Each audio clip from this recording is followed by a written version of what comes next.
Welcome, everyone. I'm Donna Russell. I'm the nurse manager for the Integrative Medicine Center with the Comprehensive Cancer Center. We're so excited you could join us today for our first webinar, part of the Wellness Wednesday series. And today we have two great speakers that I love to introduce them. The first is Dr. Lori Shore-Moratoff, who is board certified in internal medicine, integrative and functional medicine, as well as medical acupuncture. We also have Susan Volkamer, who's a registered dietitian who works at the Integrative Medicine Department. And Susan also has a private practice which specializes in lifestyle transformation. So at this point, I will turn the webinar over to them. Thank you, Donna. Welcome, everybody. I'm so excited that you're all here. Our chat is open. If you want to say hello and introduce yourselves, we'd love to hear from you. If you want to put one thing you really would love to learn from today, that would be great. Today, as you know, is a focus on nutrition.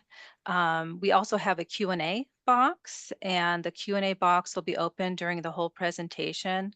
The chat will be closed when the talk begins, but please jump on and say hello. I'm joined by Susan Volkamer, a registered dietitian. I'm so excited to have you here, Susan. And let's start. If anything, I probably have too much information, but I really couldn't leave anything out. So these are our foundations of health, and today's nutrition. You can't feel well if you don't eat well. That's really the first rule of integrative medicine is food first, food before medicine. And movement we'll be talking about next month. And you could see the other topics here: stress management, restorative sleep. There really is an importance between body and mind, and movement, stress management, and sleep also affect the mind and affect our body. I think those are, pillars that we have to address. Address each one individually. And then community connection is our next pillar. I think we learned a lot of lessons from COVID about this, how important it is to really be connected to others. And then lastly, our last our last topic is going to be on environmental detoxification, which is so important as we see more cancers popping up, more chronic illness. It addresses our water, our air, our food. And you'll see that since these are all connected, we'll be like popping in and out of each one of these foundations each month. Like for instance, we'll talk about how movement can really drop your blood sugar and help you control blood sugar. So why are we addressing these foundations? Well, we could skip right to number 4, to feel better. I think that's the most important thing we're all after. But as well as feeling better, we want to prevent chronic disease. We want to boost our immune system so that we're out having fun and not home. And we want to think more clearly. And all these foundations will get us to where we want to go. So the first focus is going to be on nutrition. And like I said before, if you don't eat well, it's hard to feel well. Food first is super, super important. When somebody does have, say, a chronic illness like hypertension, right? A lot of times that's from not having enough magnesium in your diet or having too many inflammatory foods. And so we're really going to try to break it down today. So this is going to be the main framework of what we talk about. A lot of times we talk about what we eat, and we'll certainly spend a lot of time on what we eat. But to go just a couple of steps further, I also want to address the importance of when you eat, because our body has a rhythm to it, just like our sleep cycle, our digestion has a cycle to it. And when you eat is as important as what you eat. And then also how you eat. That's something that we're so busy these days. I know I always try to take a time out to just like sit and just eat and focus on the food. And so I want to just address that also. So this is the first one. We're going to start what you eat. So what you eat could be broken down into macronutrients and micronutrients. And I think a lot of times there's a lot of focus on the macros. We hear about macros all the time, limiting our carbs, to eat healthy and feel better. Susan, what's your take on the macronutrients? Yes, it's true that your ratio of macros is very important for many reasons, but especially for weight loss. But it's much more than that. The ratio needs to be personalized for best results. But the quality of the ratio and the quality of the macros is just as important as what the ratio is. So take protein, for example. You may get the same amount of protein from a serving of fatty steak or wild salmon. The steak would have way more saturated fat than the wild salmon, and the wild salmon is giving you all the good omega fats, which would help with inflammation. So we need to focus on the quality of the macronutrients. So that applies not only to protein, but to carbohydrates and fat. And that's important for us to look at and not just the ratio. And a lot of people just focus on how much am I getting and not what it is that you're Yep. getting. That's true. That's true. How much carbs are you having? Are you getting enough protein? Those are all really important. But also exactly what protein are you having? Like you say, is it the steak? And as we know, those fats accumulate toxins in them, right? So you really want to get your good sources of protein. And, if you're picking something like a nut to have a snack on, do you have a thyroid problem? Well, maybe then you should get one with selenium, like Brazil nuts, right? Or are you detoxifying? Selenium would also be a good choice because that boosts glutathione, which helps you detoxify. Chromium is great, and magnesium are great for blood sugar control. They really sensitize those glucose transporters. So you can learn which carbohydrates have those micronutrients. And so you can see it's a little bit of a dance where you can have fun and learn and pick foods out that you might not have tried before.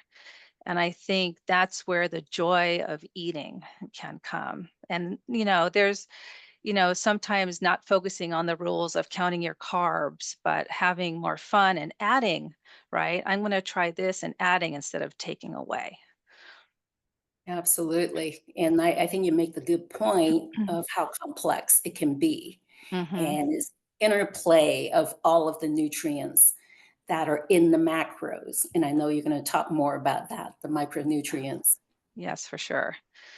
So here's our next slide. So the first part of macronutrients that we're going to talk about are carbohydrates. And you can see here it's a beautiful picture of healthy carbohydrates. We have vegetables, we have some grains.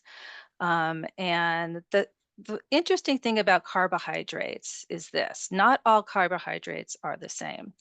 Now, 1 gram of carbohydrate, whether it is broccoli or popcorn, right? Corn, I guess, have the same amount of calories. So 1 gram of each of those foods has 4 calories. Isn't that right, Susan? It's four, Yes, correct. but they affect your blood sugar in different ways. That's crazy, right? Why would that be? And it's super interesting because the carbohydrates themselves are chemically different depending on what kind of food group they are. And they affect your blood sugar in different ways. And blood sugar regulation is one of the most important parts of maintaining our health. And I really hope that this is something we really learn about today because dysregulated blood sugar is a leading cause of cancer, of diabetes, and just feeling bad. So you could see here I have that blood sugar spikes and dips can cause these symptoms. Like after having a big meal, we tend to fall asleep sometimes. That's your blood sugar going up and going way past your baseline because of the hormone surges it causes. So here I'm going to introduce our friend, the glycemic index. So Susan, you could see here white bread under grains. The glycemic index is 100. That's the same as table sugar. That's how they develop this.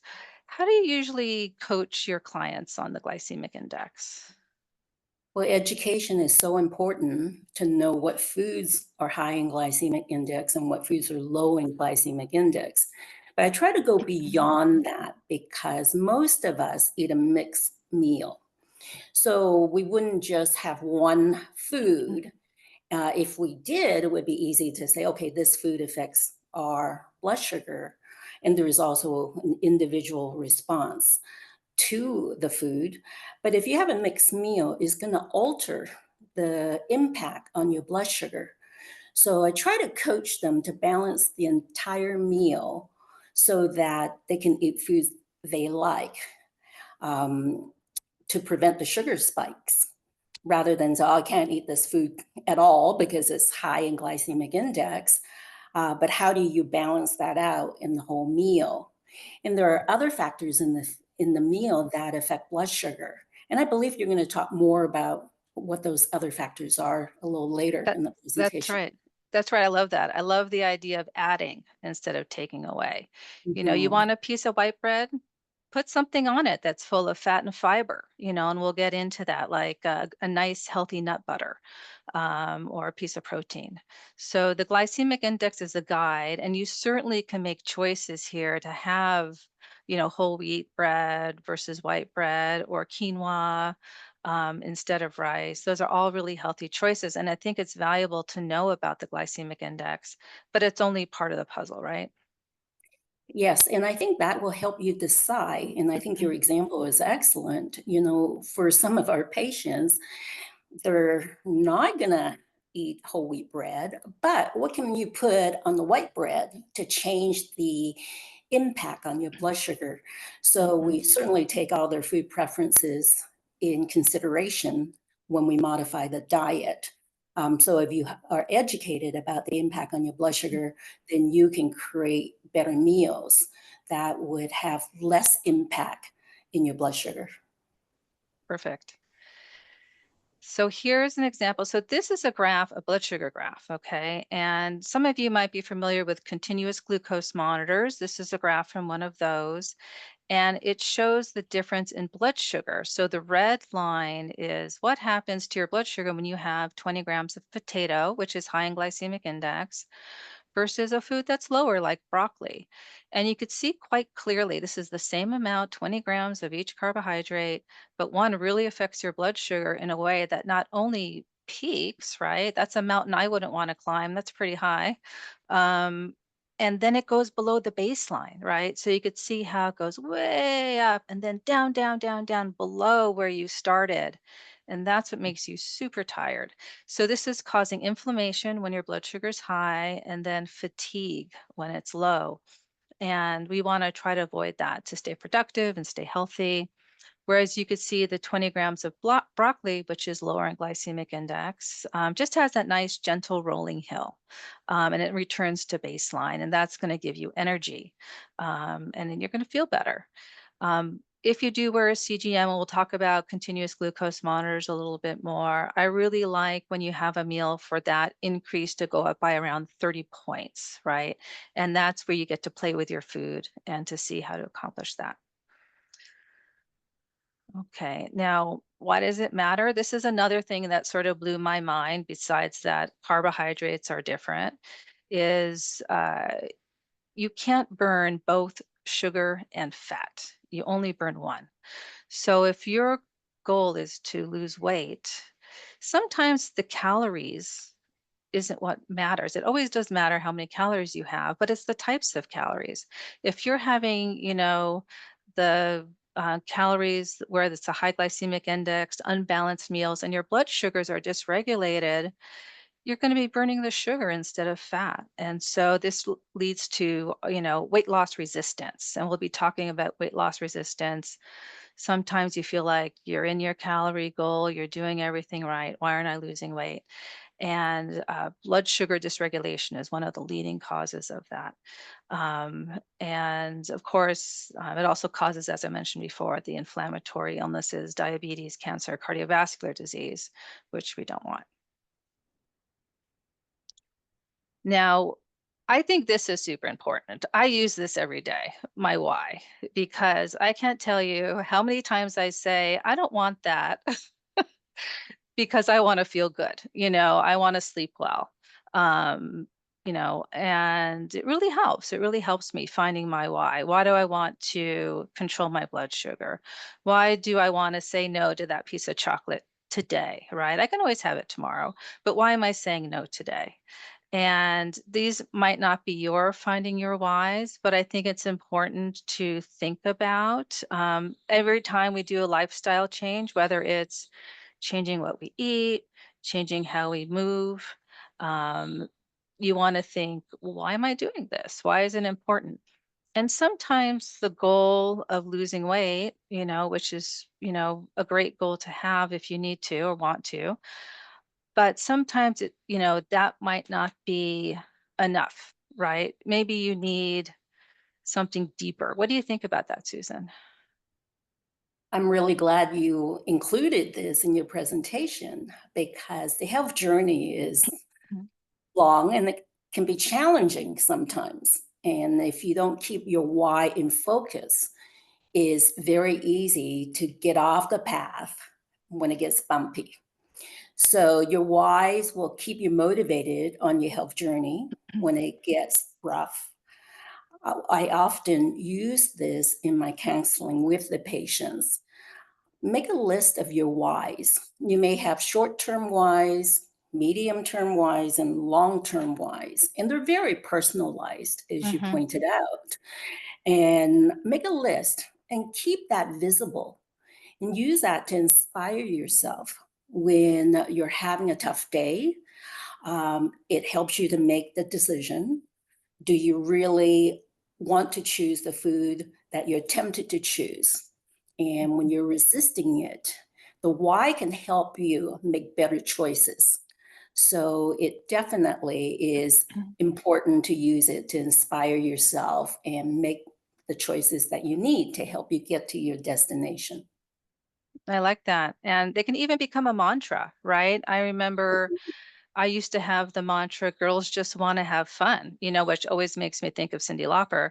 Um, but that would help me sometimes to have a mantra, to have a saying that would just sort of keep me where I know I want to be. Um, Mhm.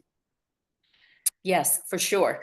And just like going to a yoga class, mhm, they always set an intention at the beginning of the yoga class, which I love because the the mantra that you're talking about is really an intention similar to an intention that you set for yourself. So using that at the beginning of the day, when you start your day, or even when you mhm. are preparing your meal, or when you're choosing the kind of food that you're going to eat, that can guide you in the right direction. I love that.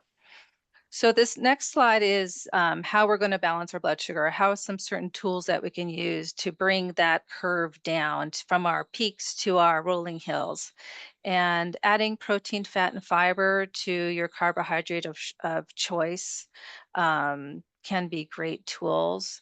We'll definitely go into that a little bit more detail today, but I also wanted to mention these other things of good sleep and managing your stress. I'm going to lump those together because those both have to do with cortisol, right? Our stress hormone is cortisol. If we don't sleep and we're stressed, that growth hormone surges and our blood sugar surges. Okay, so those are things we're going to talk about in the next webinars. And then in the next webinar, building muscle. Muscle in our body is the tissue with the most glucose transporters.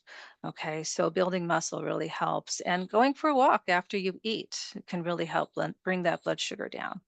But today we'll focus on this fiber, protein, and fat, adding that to our meals.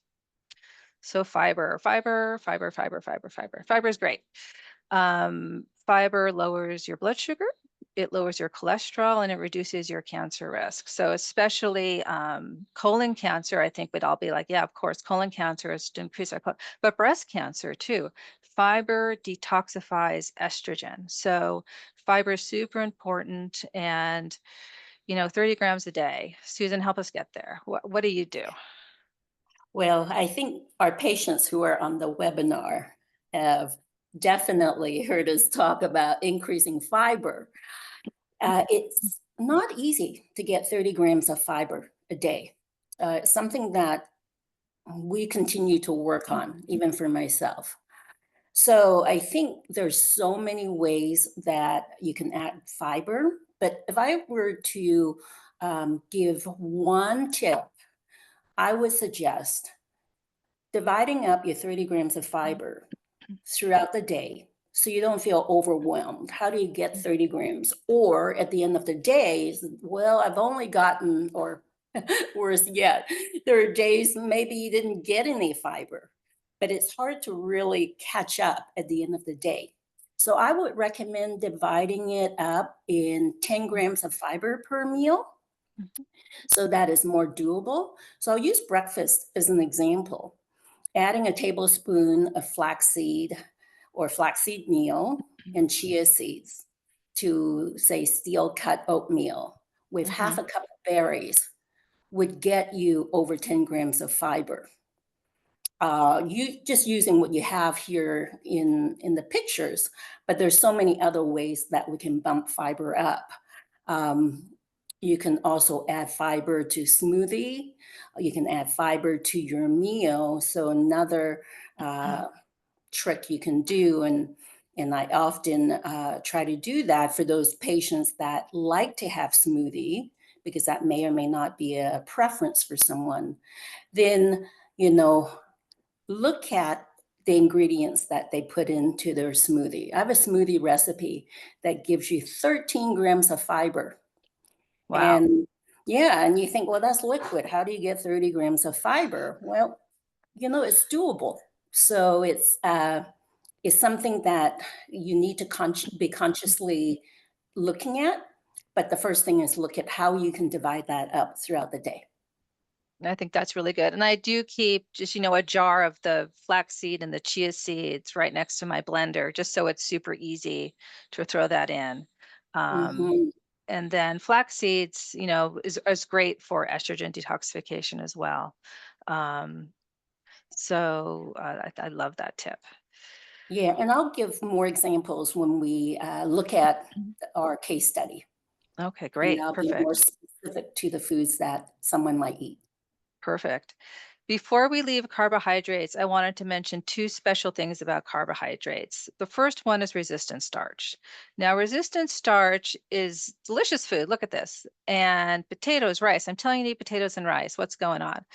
So, when you cook a potato or rice or these other legumes that you see and you let them cool, overnight, something changes to their structure. They absorb water, their cellular structure changes, and they do not get absorbed in the small intestine.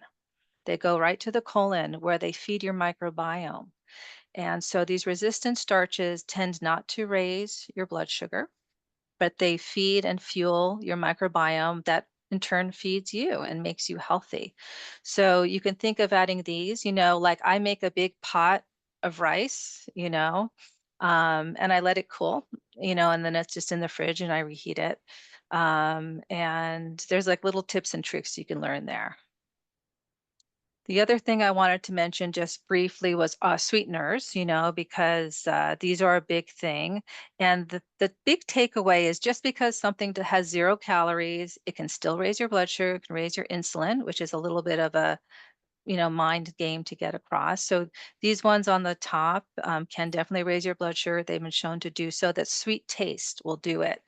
And then agave. So these ones, the agave is marketed as a natural sweetener, and it is, but it has a lot of fructose in it. And fructose, when that hits your liver, it causes fatty liver, it causes gout, and diabetes. So if you like agave, just try to cut back a little bit and just be aware, that agave doesn't have as many health benefits as we hoped it would have. Sugar alcohols can cause gas and bloating because they're non-digestible sugar alcohols. And the best ones that I like are monk fruit and stevia. Okay, so we'll move along. Oh, did you want to say something, Susan? Yeah, I wanted to add that Mm. it's so important to retrain your taste. Using a sugar substitute is possibly a bridge to decreasing your desire for sweets, but it really isn't a solution because you'll always be craving that sweet taste Mhm, until you mhm. retrain what your taste buds are. That's right. You go to, and you can even challenge yourself. You can have fun. You could do what I call an N of one experiment, which is experimenting with yourself. And just try to give up something, challenge yourself for a month or for a few weeks. And then when you go back to it, you might be surprised. Oh, I don't like that. Yeah, Yeah. that's a good one. Yeah. Really like I like the that. idea. Yeah. hmm So moving on to protein, I have one slide on protein, and I think it's good to get about 30 grams. Now, protein is something that the amount of protein you eat depends on your size. It's usually about 1.2 to 1.5 grams per kilogram body weight. So it does depend on your size. And then you really want to think about sources of protein, like we talked about earlier, right? Organic, wild, grass-fed, because they do contain fats, and then we don't want to get toxins from other animals from other sources. So really get the healthiest sources of proteins you can. It's really worth it. And then go for that goal that we talked about, around 30 grams per meal.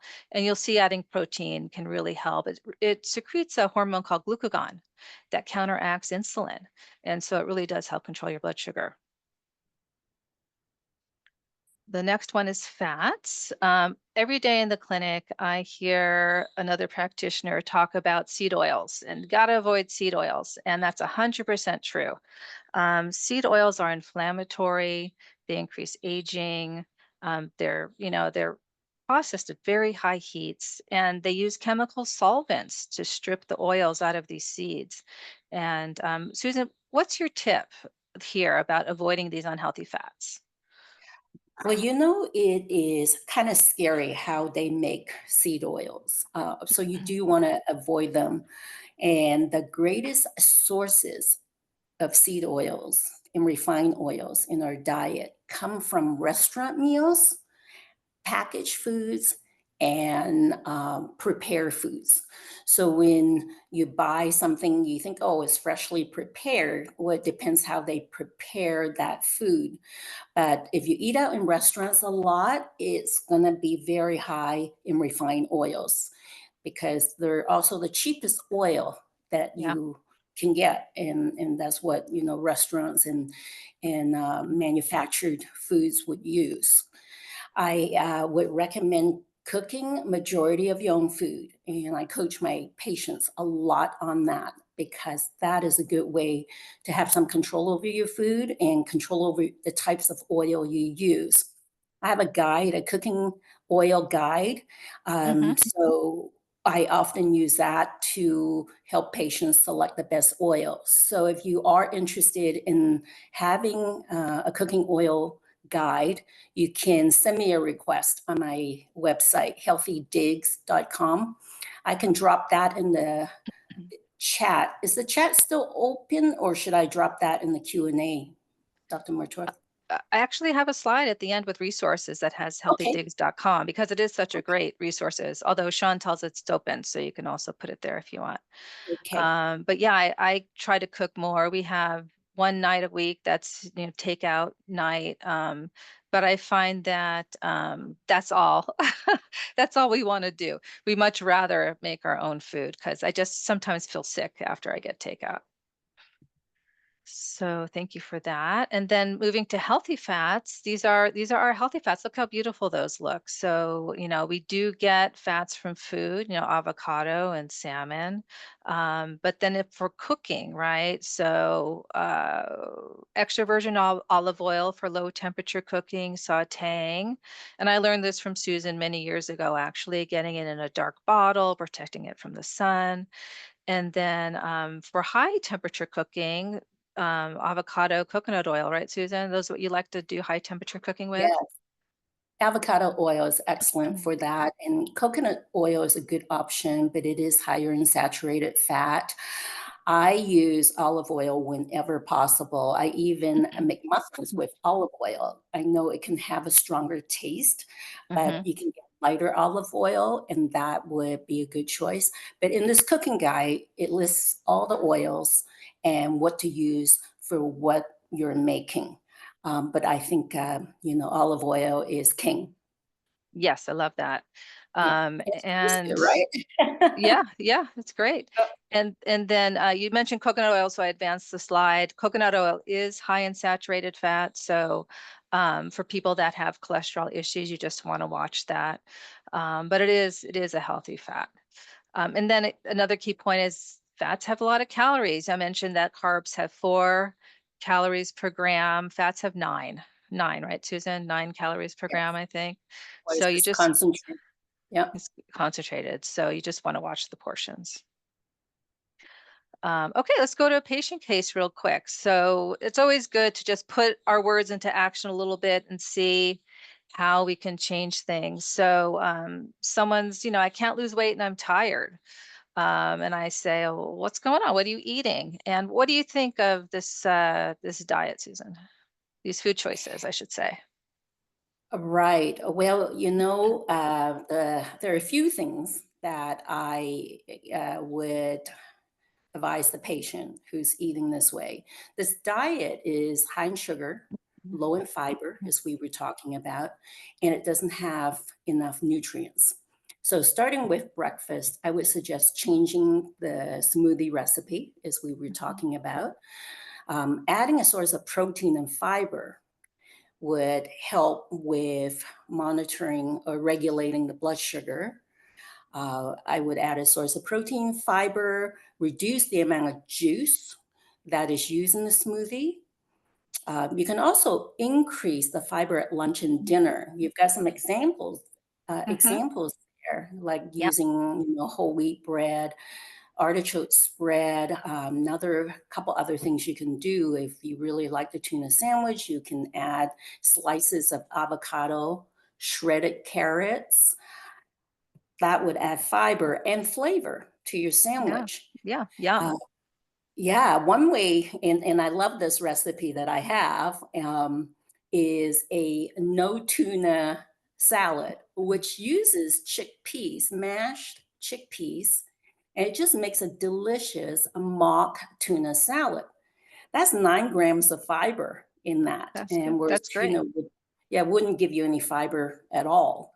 For Right. dinner, instead of white rice, I see you have a couple of other alternatives there. Mm-hmm. One of the things that I love doing is using lentils instead of rice, instead of a grain. You can use any kind of beans, it would add a lot of fiber. But if you were to add a cup of lentils, you're adding an additional 10 to 15 grams of fiber to your dinner. So that trick that we were talking about in the in the goal of having 10 grams of fiber a day, making Yeah. those changes would Mhm. exceed that. That's great. And it gives us a lot of variety too, which is really Mhm. nice. Okay, so let's just see what happens to this person's blood sugar. You could see the first diet, and this is real data from a real patient. You could see, woo, up and down. Whoa, I bet they got tired at the end of that meal, right? See how it goes up, up, up, and down, down, down. And then when we make the changes, it's more of a gradual hill. So it really does work. Okay, and just a quick summary, lower glycemic, 10 grams of fiber per meal, about 30 grams of protein in our healthy fats. Okay, so now we'll move on to micronutrients. Susan, how do you get people to eat the rainbow? Well, colors, using that as a guide is excellent. What I try to focus on is nutrient density of the food that they eat. The idea is to get the most nutrients for the calories consumed. Of course, we want food first, but sometimes supplementation may be necessary. The reason why we want food first is that not only because they're delicious, but because there are nutrient interactions in food and fiber that we get from whole foods. That's right. There's probably nutrients in foods that we don't even know about, right? So instead of taking a vitamin C, why don't you eat some of these beautiful colored vegetables? Because there's chemical compounds that we can't reproduce or because we don't even know about them. So I love that. I just wanted to let people know about the Dirty Dozen in case people don't know about that, since we're talking about buying produce. This comes out every year, comes out in March, so it should be coming out soon by the Environmental Working Group. And it looks at the most heavily polluted produce, right? So if you're wondering, strawberries, should I buy organic? Yes, that's always number one. That's always number one. And so a lot of these are sort of thin-skinned plants and vegetables and fruits. Okay, and then just a few words on key nutrients, okay? So calcium, calcium, calcium. Calcium is so important, okay? We really want to maintain our bones. We want to have a vital, active life as we age. I prefer people get calcium from their food. You can go online and Google calcium calculator and put in your food, and they'll tell you, not only how much you need to supplement, but maybe what foods you can have instead, how to boost that. Um, Vitamin D. Vitamin D is not only a calcium related nutrient, it's an immune nutrient. Okay, so it helps our T regulatory cells and helps our immunity. It's really vital for gut health, for bone health, also for brain health. People get a little depressed in the winter sometimes because their vitamin D levels drop. B12 is often missing in vegan and vegetarian diets. And then, as we talked about fats, trying to get those omega-3s is really important. It's good for heart health, it's good for brain health. And then for problem solving, I just wanted to mention really quickly, these are the immune nutrients that I alluded to: vitamin A, C, D, and zinc, right? You can get all of these from food. I prefer you get them from food. Vitamin A comes as a plant-based vitamin A, beta carotene, or as animal-based retinol. Now, retinol is the active form. So if you're not someone that eats animal products, you might want to consider getting your vitamin A level checked, your retinol level checked. Um, Hypertension, often people need magnesium or potassium. These are the nutrients that are missing from vegan and vegetarian diets. There are these sources in plant-based products, but they're hard to get. It's hard to get iron out of that vegetable. It's hard to get zinc out. They're so tightly bound to the fiber. So you could just get these checked once a year, maybe, or a couple times a year, make sure you're okay. And then muscle cramping, of course, we always think about electrolytes. When to eat. Okay, our last topic, when to eat. We're doing great. I know we're running short on time, so I'm being mindful of that. There is a body rhythm that I alluded to. This is the Chinese body clock, which is brilliant, right? It's proven that our body has a rhythm to it, and the stomach spleen meridians are in the morning, and that's the best time for us to feed ourselves, right? Stomach spleen are in charge of digestion and absorption and nutrition of our body. So we are going to talk about intermittent fasting next, but I just want to mention that it's a good time to break a fast in these meridians, okay? um, and when to eat. It's better to eat just as our body clock tells us earlier in the day. Sometimes I'm guilty of having my biggest meal when I get home at night just because of poor planning on my part. But it is better to eat earlier in the day, have a lighter meal in the evening so you're not digesting as you're trying to sleep. You can limit snacking. Whenever you eat something, it disrupts your digestive electrical motion. Our stomach, our small intestine, and our colon all have their own electrical rhythm. And anytime we eat, it stops what it's doing and says, incoming, uh-oh, and so we want to respect that. We want to respect that our body has this rhythm and to limit snacking. Now, if you're hungry, have something, of course, but think about, oh, could I have balanced lunch a little bit better? Should I've had a bigger breakfast? Because balancing that should help you get through to the next meal. And then it is good to stop 4 hours before you go to sleep. And then intermittent fasting. So, Susan, what do you tell people about intermittent fasting?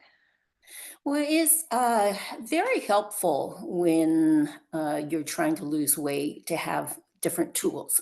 And intermittent fasting is definitely a tool that we use.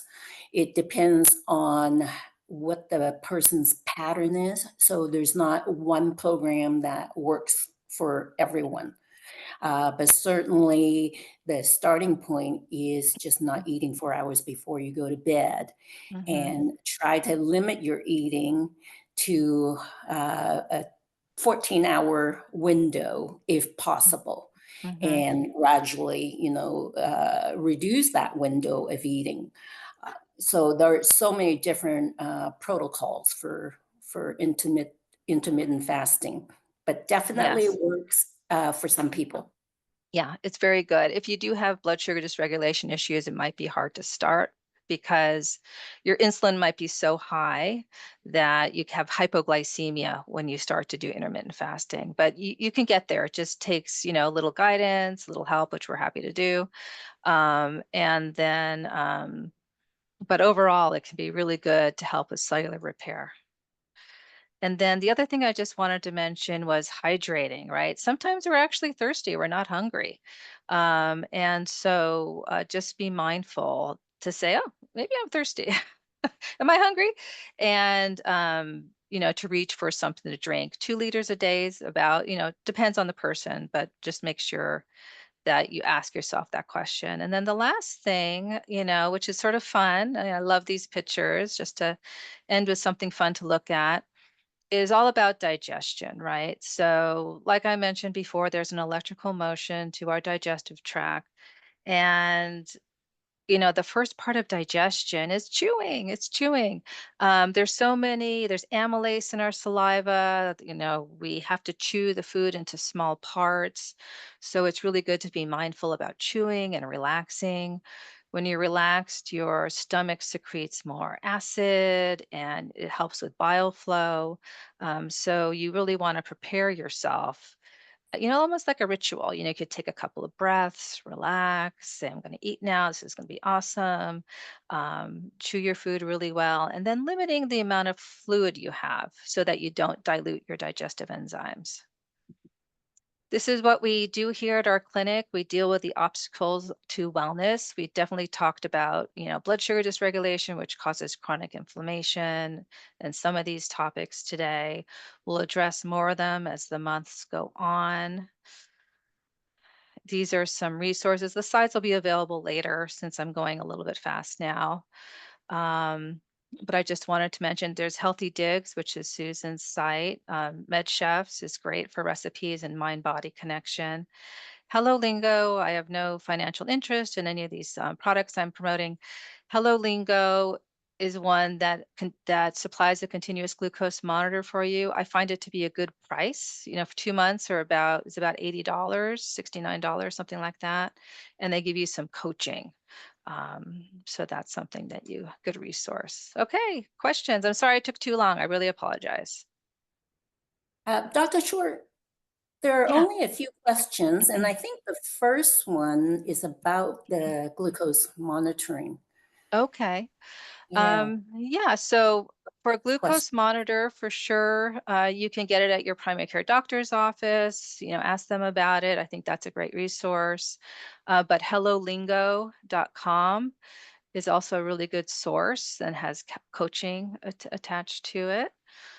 Um, and then And then yeah, the next question, do you want me to take that? If I cook my sure. fiber into the soup in the Instant Pot, does that reduce the fiber content? Yeah, please. Yeah, I think anytime when you change the texture, it does reduce the fiber content somewhat. But I wouldn't be too concerned about that. I think the key is to add fiber. If that's the way that's going to help you eat that food, it's not going to reduce the fiber that much to worry about. And of course, your nutrients, if you eat fruits and vegetables, well, especially vegetables, because we don't really cook fruit, but if you eat vegetables raw, you're going to get more fiber than if you cook down the vegetable in a soup or if you blenderize it. But the key really is to get that into your diet. And if that helps you, then that's not really a big concern. Okay, thank you.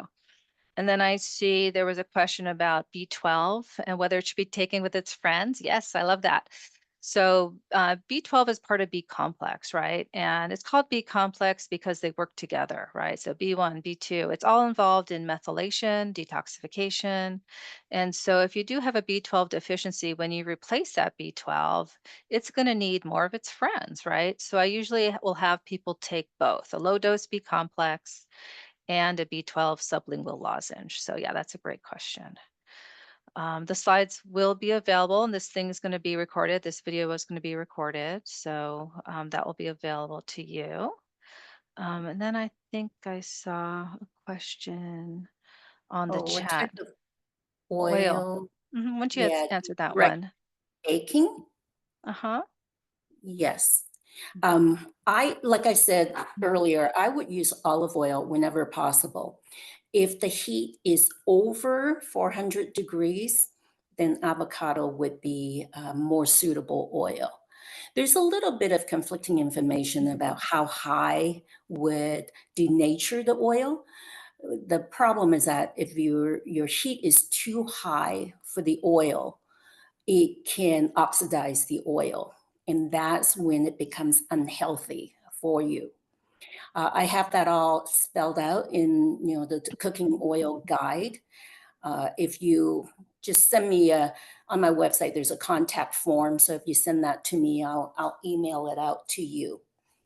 Um, Another resource, for those that are trying to cook more. Oh, do we end? Yeah, well, I guess if people are still on, we can answer the rest of the questions. Let's see. Oh, thank you. I'm glad you liked the webinar. That's awesome. Thank you, Susan. My background is integrative medicine, functional medicine. I'm a medically trained doctor. And I do have our phone number in the slides. I can go back one slide. There's our phone number there. I'm glad you had a good time. And fiber supplements. So yeah, fiber supplements can be really helpful. I like sun fiber, which is partially hydrolyzed guar gum. I find it to be easy on the stomach. How about you, Susan? What kind of fiber supplement do you like? I like to use food fiber. I Hmm. find that most fiber supplements do not have enough fiber. So I love just using flax seeds and chia seeds. I Hmm. find that most fiber supplements give you about the same number of grams of fiber or less Hmm. Hmm. comparatively. Yeah, I like that. Just throw some flax meal in there, right? Hmm. Very good. Okay, I think, oh, there's a couple of new messages. Oh, thank you, thank you. People just saying thank you. Oh, I'm really glad you guys came. I really appreciate it. Okay, well, I guess that's the end of our first webinar. So Yeah. thank you everyone for coming. Thank you, Susan. I really enjoyed Thank this. thank you for inviting me. It's Yeah. excellent to work together to help Yes. our patients. Yes, And it's always feel fun. free to reach out if anyone has any questions in the future and how we can help you. Be happy Okay. to. Yes, please, please. And then next month, we're going to do a new QR code. We'll get that to everyone for the movement webinar. Okay. Take care, everyone. Bye-bye. Bye.